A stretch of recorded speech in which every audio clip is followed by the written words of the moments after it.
นี่คือเมืองหม่องเขาจะขุดเอาทุกคน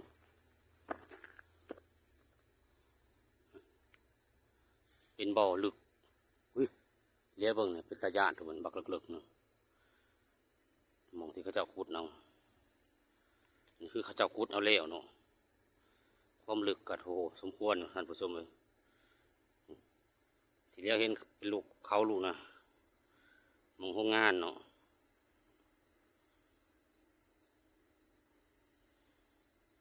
มองมันเมืองทองหรือว่าโรงงานทองคำซีปูน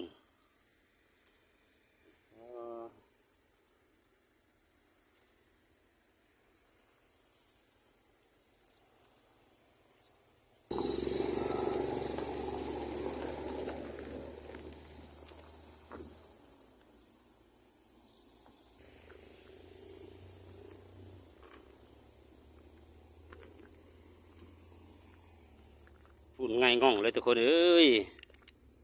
จะมาเห็ดเทคอนกรีตที่มันแล้วกับบทเห็ดเนาะก็แปลกการสัญจรไปมาลำบากไม่ติดฝุ่นอันนี้ล่อยางรถ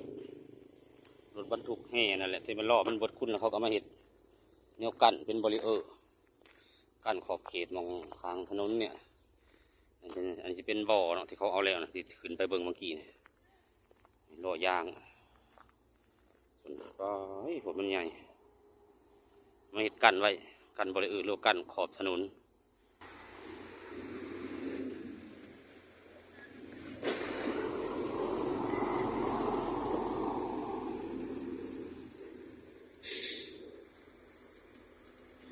แดดน้มนี่มันจะแดดทุกคนมันลมผมกันเรากำลังเลิกงาน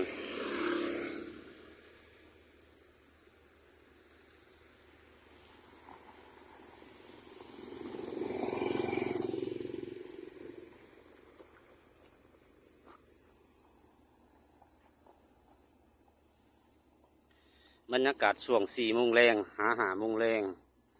หน้าบริเวณไฟแดงหน้าโรงงานเมืองทอง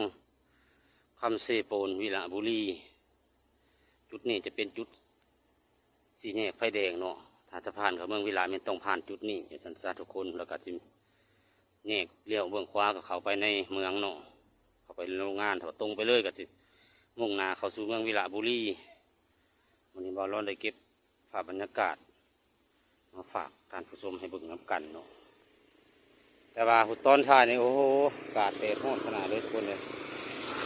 ร้อนเป็นตะนายขนาดวันนาฝนด้วยนี่ต้นเดือนมิถุนาก็ยังอากาศร้อนเอาหลาย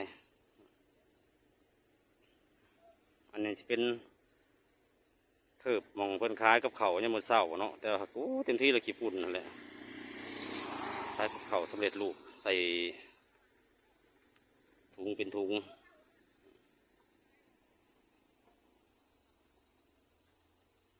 รถบรรทุกจอดเป็นแถวอยู่รอถา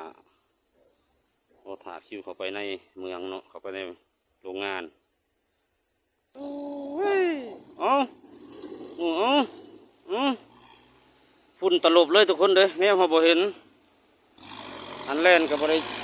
นี่แล่นก็แล่นไปลึกจนว่าล่อสิรุดบริคอยจักดีบริสนน้ำอัตนนดีหรือบ่ดีบุกอย่างเดียว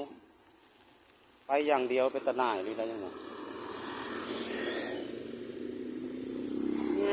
เฮิร์นน้อยๆก็ขับมอเตอร์ไซค์มีความเสี่ยงแต่คันนี้นั่นนะผมจะว่าใกล้ห้อง5 โมงเลยปะจ๊ะ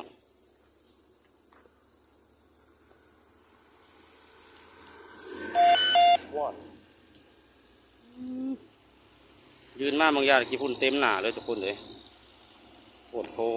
ยุ่งตียุ่งบางอย่างเนี่ยแท็กเตอร์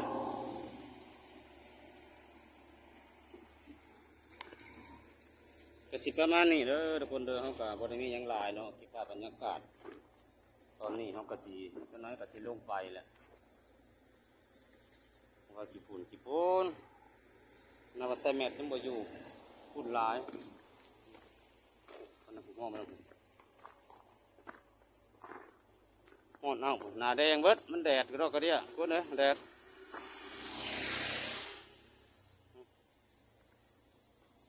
โอ้ยแดดแดดแดดแดดแดดแดดแดดแดด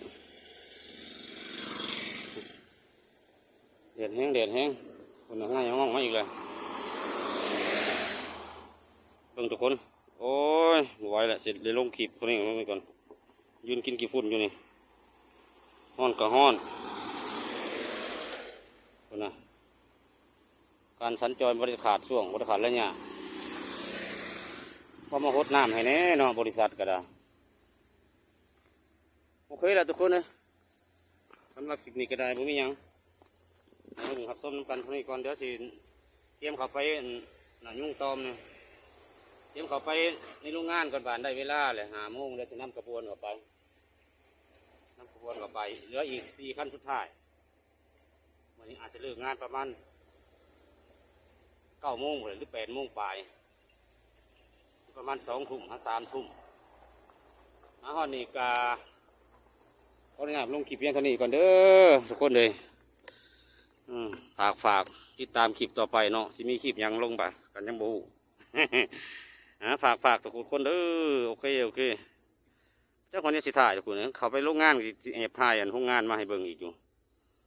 โอเคสุขมาลำรวยสุขุสุขคนบ๊ายบาย